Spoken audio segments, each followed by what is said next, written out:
लोकसभेच्या शेवटच्या टप्प्यामध्ये ठाण्यामध्ये लोकसभेचं मतदान होणार आहे। 20 मे ही तारीख आहे, पण ठाणे लोकसभा मतदारसंघ नेमका कोणाच्या पारड्यात जाणार, कोणाकडे जाणार याची रस्सीखेच अजूनही संपली नाही आहे। ठाण्यामध्ये शिवसेनेला वाटतं की शिवसेना हा आमचा गड आहे, त्यामुळे ठाणे जे आहे ते आम्हालाच मिळावं, तर दुसरीकडे भाजपकडून देखील जोर लावला जातोय। पण आज महायुतीचा मेळावा आयोजित करण्यात आलेला आहे आणि या महायुतीच्या मेळाव्यामध्ये एकाच वेळी महायुतीकडून असलेले म्हणजे राष्ट्रवादीकडून नाही पण शिवसेना आणि भाजपकडून असलेले संभाव्य उमेदवार जे आहेत ते एकाच ठिकाणी आपल्याला दिसून येत आहेत। त्यामुळे या संभाव्य उमेदवारांबरोबर आपण आता चर्चा करणार आहोत। अजूनही सीट डिक्लेअर व्हायची आहे, त्याच्या आधी आपण ही सीट ज्यांना कदाचित भविष्यामध्ये उमेदवारी मिळू शकते अशा या संभाव्य उमेदवारांची चर्चा करणार आहोत आजच्या या महायुतीच्या मेळाव्याच्या संदर्भात। आपण सुरुवात करूया संजीवजी नाईक यांच्यापासून।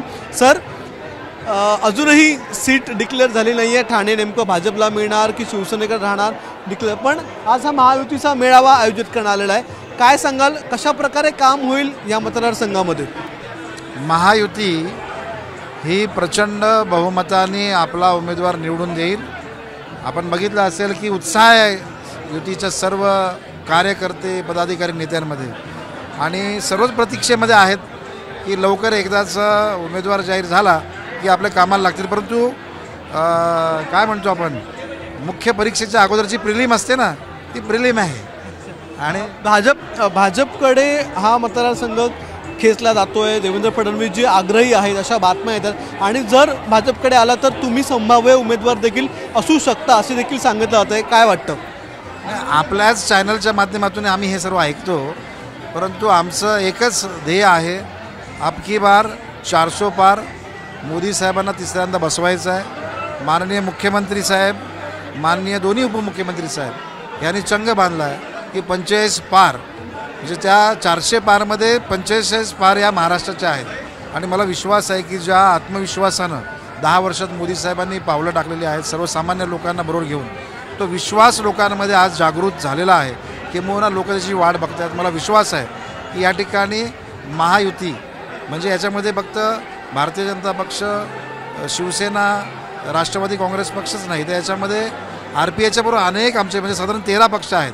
त्याच्या सर्व कार्यकर्त्यांची एक मूठ त्या ठिकाणी आवून ठाणेचा खासदार हा मोदी साहेबांना जाऊन तिथे मतदान करणार। आपल्याबरोबर प्रतापजी सरनाईक देखील आहेत। सर, जागा अजूनही डिक्लेअर झाली नाही पण आपलं नाव चर्चेत आहे, चर्चा तर होतच असते प्रत्येक वेळी, आपलं नाव देखील चर्चेत आहे। संभाव्य उमेदवार म्हणून ठाण्याकडे कसं बघता? प्रामुख्यानं गेल्या अनेक वर्षापासूनचा इतिहास आहे की 1996 साली धर्मवीर आनंद दिघे साहेबांनी ही जागा पहिल्यांदा लढवली आणि प्रकाश परांजपे त्यावेळेस खासदार म्हणून निवडून गेले आणि तेव्हापासून ही जागा म्हणजे ठाणे लोकसभा म्हणजे शिवसेनेचा गड किंवा शिवसेनेचा बालेकिल्ला असं म्हटलं जातं आणि धर्मवीर आनंद दिघे साहेबांनंतर मुख्यमंत्री एकनाथ शिंदेंनी त्यांच्या खांद्यावरती धुरा घेतली आणि तेव्हापासून त्यांनी सुद्धा सर्व त्यांचे उमेदवार जे आहेत ते प्रचंड मताधिक्यानं निवडून आणलेले आहेत। त्यामुळे साहजिकच ही जागा शिवसेनेला मिळेल अशी सर्व शिवसैनिकांची प्रामाणिक इच्छा आहे। पण शेवटी हे युतीचं सरकार असतं, महायुती आहे, शिवसेना आहे, भारतीय जनता पक्ष आहे, RPI आहे, राष्ट्रवादी काँग्रेस पक्ष आहे, हे चारही पक्ष आणि इतर समविचारी पक्ष त्यांच्यासोबत असल्याकारणानं शेवटी निर्णय ह्या वरिष्ठ पातळीवर घ्यायचा असतो। महायुतीचा उमेदवार राहील हे एवढं नक्की आणि त्यातही प्रामुख्यानं नरेंद्र मोदी यांचे हात बळकट करण्यासाठी आणि परत एकदा तिसऱ्यांदा त्यांना पंतप्रधान म्हणून बघण्याची इच्छा सर्वसामान्य शिवसैनिकांमध्ये आहे, सर्वसामान्य भारतीय जनता पक्ष आणि राष्ट्रवादी काँग्रेस आणि RPIच्या कार्यकर्त्यांमध्ये आहे आणि ती इच्छा पूर्ण करण्यासाठी आणि मुख्यमंत्री आदरणीय एकनाथ शिंदे साहेब, देवेंद्र फडणवीस साहेब, अजितदादा पवार यांच्या नेतृत्वाखालचं हे सरकार जे चांगल्या प्रकारचं काम गेल्या 2 वर्षापासून ह्या महाराष्ट्रामध्ये करत आहे, त्यामुळे त्या कार्याची दखल घेऊन आणि कामाची दखल घेऊन ह्या 48 जागांपैकी 45 जागा तरी निश्चितपणे ही महायुती जिंकेल असा आम्हाला विश्वास आहे। त्यामुळे हा महायुतीचा मेळावा आहे, तुम्ही बघताय की अजूनपर्यंत जागा कुठली निश्चित झाली नाही, फायनल झाली नाही, उमेदवारी कोणाला मिळेल हे अजून ठरलेलं नाही, पण कार्यकर्त्यांमध्ये उत्साह केवढा मोठ्या प्रमाणात आहे आणि हा उत्साह गेल्या निवडणुकीपेक्षा जास्त मोठ्या प्रमाणात ओसांडून वाहील आणि गेल्या वेळेस जे मताधिक्य होतं शिवसेनेच्या उमेदवाराला किंवा युतीच्या उमेदवाराला त्यापेक्षा जास्त मताधिक्यानं तो युतीचा उमेदवार निवडून येईल। स्थानिक शिवसैनिकांमध्ये, खालच्या पातळीच्या शिवसैनिकांमध्ये भावना आहे की मतदारसंघ आपल्याकडेच राहावा. त्यांनी अनेक वेळा ही भावना व्यक्त केलेली आहे. काही प्रयत्न केले जात आहेत कारण की अजून लांब आहे तशी उमेदवारी अर्ज भरण्याची तारीख, पण तरी देखील उमेदवारी जाहीर होण्याची शक्यता लवकर आहे. नाही बघा, उमेदवारी केव्हा जाहीर करायची हे वरिष्ठ नेते ठरवतात.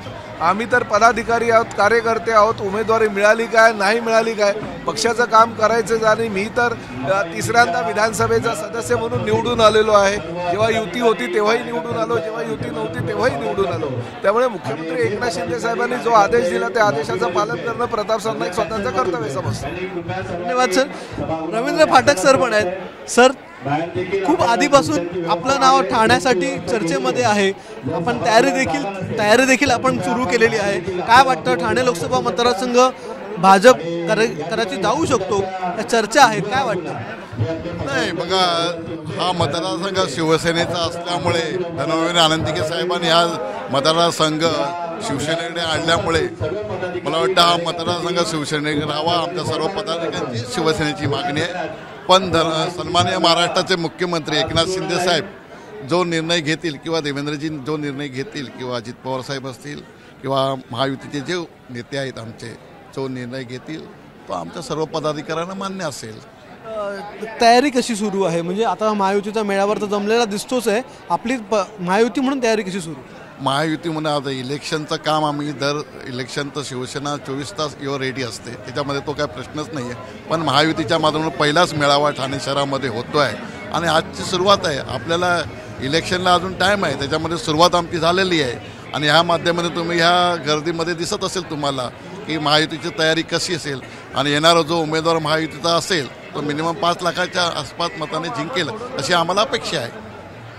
तर याच महायुतीच्या उमेदवारांपैकी संभाव्य उमेदवार एक अजून आहे. सर, महायुतीचा मेळावा इथे जमलेला आहे. अजून ठाण्याची सीट तशी डिक्लेअर नाही झाली आहे, पण यामध्ये रस्सीखेचमध्ये शिवसेनेला मिळणार अशी शक्यता जास्त आहे. काय वाटतं, आपलं नाव चर्चेत आहे संभाव्य उमेदवार म्हणून, कशा प्रकारे काम असेल, खासदार म्हणून कशा प्रकारे? कोण म्हणतं ठाण्याची सीट जाहीर नाही झाली?